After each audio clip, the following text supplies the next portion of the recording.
Okay, let's pause for a minute and recap what we know so far, or at least what I think we know. I'm trying my best, guys, give me a break. Strange New Worlds confirms that at some point, there was no longer perfect continuity between Star Trek the original series and some of the new shows, continuing the trend of soft retcons established as early as The Next Generation, or even the TOS movies to a degree. Somewhere along the way, the dates of World War III were possibly shifted from the 1990s, concurrent with the original dates of the eugenics wars, to the mid-21st century as established in Encounter at Farpoint and First Contact. This means that even as early as the real-world year of 1987, you can make an argument that there was a TOS timeline and a TNG timeline. Placement of the TOS films is somewhat precarious, as The Wrath of Khan contains a reference to Botany Bay's launch in '96, but Chernobyl hadn't happened yet. Then Chernobyl happened, which influenced the plot of The Undiscovered Country, released in 1991, the year the Soviet Union collapsed, even though there's a reference to the USSR supposedly still existing in the 24th century in the TNG episode The Naked Now, which aired in 1987.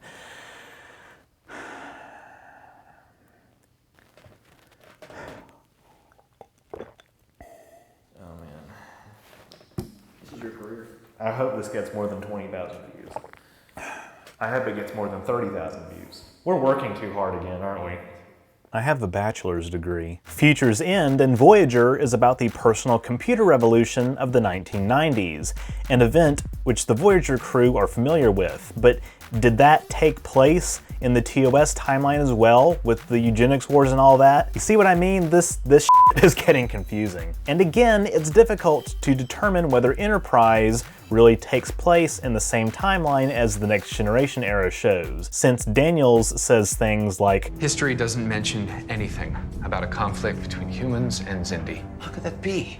The events that are taking place are the result of temporal incursions. They are not supposed to be happening." So it's an understatement to say that the temporal Cold War introduces some complications. That said, I think it's kind of interesting to ponder not just how the dates of the eugenics wars might have been pushed back, but also what other events could be unique to this separate TOS timeline. Believe it or not, we actually have something of a rough outline as to what might truly distinguish the TOS version of history from later versions of Trek, or at the very least from our history. In 1979, a reference book called Spaceflight Chronology was published by Pocket Books, written by Stan and Fred Goldstein and illustrated by Rick Sternbach. At the time of printing, it was considered canonical, a designation that no longer applies to any supplementary reference materials. But suffice it to say, Spaceflight Chronology presents a timeline of Earth's technological development,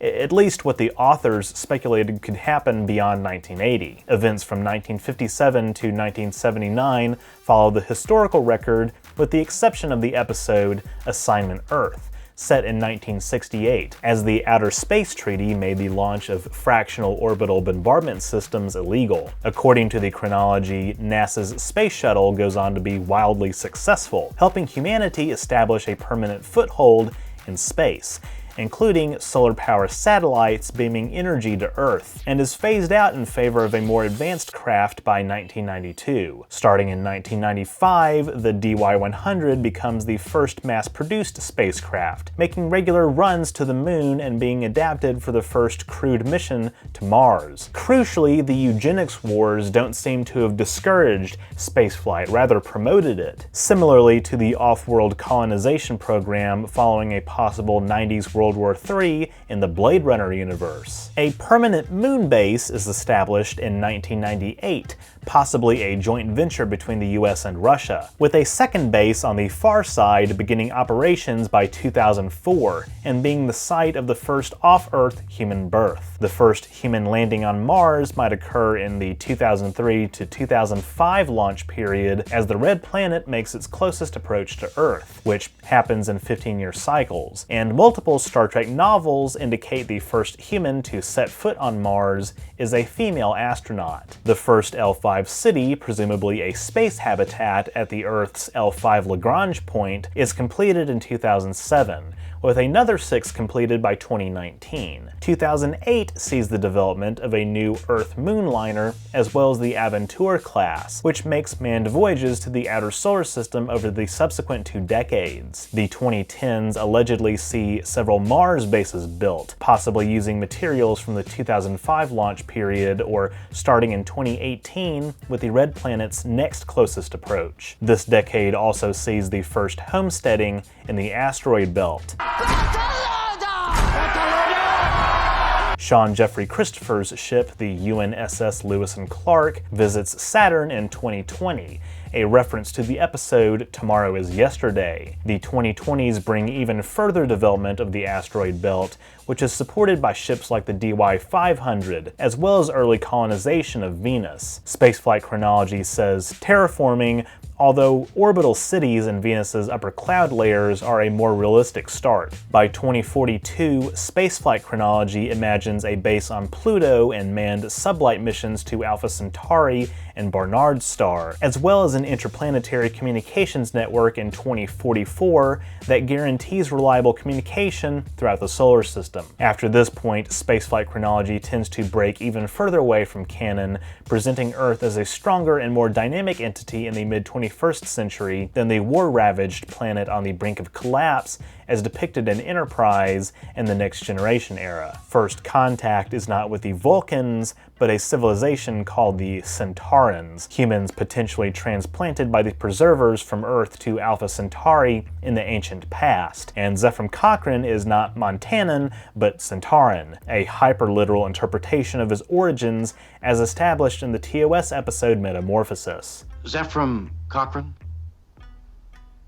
Of Alpha Centauri? The discoverer of the space warp? That's right, Captain. But let's say for the sake of this video that the TOS timeline that we're imagining is merely inspired by spaceflight chronology. So Zephram Cochrane's still human, and the UNSS Icarus that arrives at Alpha Centauri in 2048 finds evidence of microbial, fungal, and basic animal and plant life, but no intelligent life, since Alpha Centauri is merely described in canon as a human colony. So no Na'vi either.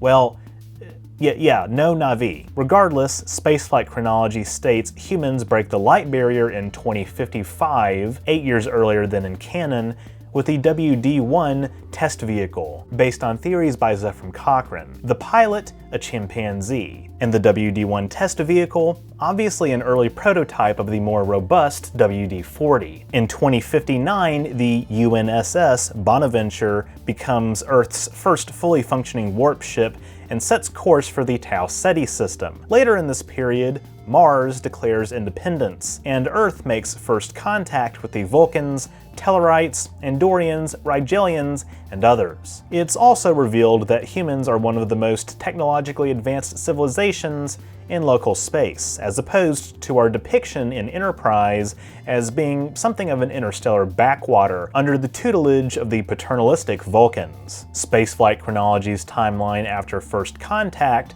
somewhat resembles the build-up to Enterprise in the original series, including the founding of the Federation and the Earth-Romulan War, but the dates are all off. For one thing, the Federation is founded in 2087, a date used by other early TOS novels, rather than 2161, and the launch of the Enterprise is indicated to be 2200, even though later media indicates TOS to be set in the mid-23rd century. But as for everything before First Contact, I think we can take that with a little more than just a tiny grain of salt. In any event, going back to Earth's technology being more advanced, it's this aspect of the spaceflight chronology timeline, as well as the general concept of Earth's achievements happening earlier in the TOS version of history compared to the Next Generation and Enterprise, that's further validated by other lines of dialogue in Strange New Worlds.